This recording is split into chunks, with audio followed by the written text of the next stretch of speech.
Shulammite expresses poetically, beginning in verse 6, her desire for the commitment from Solomon, can I say it that way? And the mutual commitment that they share. Look at it in verse 6. She says, set me as a seal upon your heart, as a seal upon your arm. For love, she says, is as strong as death. Jealousy is fierce as the grave. But these words express the depth of commitment she longed for from Solomon. She says, seal me upon your heart. In other words, seal me in the private places, in the deepest part of who you are. And then she says, seal me upon your arm. Let it be known publicly that we belong to each other. What is it about the seal?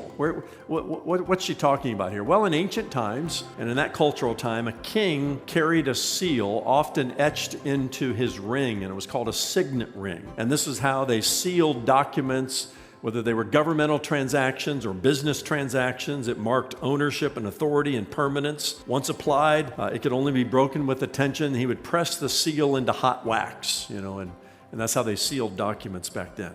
Well, this is the picture she had in mind, a commitment that is both outwardly real and inwardly visible. Seal me, she says, upon your heart, and seal me on your arm. Inside and out, I want to be sealed in this relationship with you. Now, today, the public and private seal is symbolized for us, I'll say, in a wedding ring.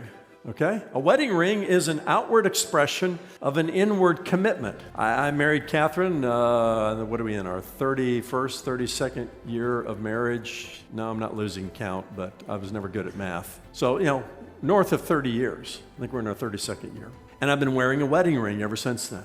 I wear it because it publicly marks me as off the market. All right?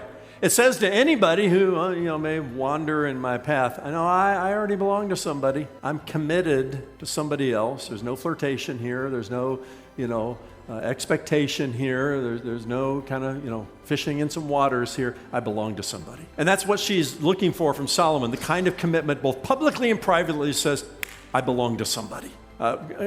Marriages that make love last forever have that kind of unflinching commitment.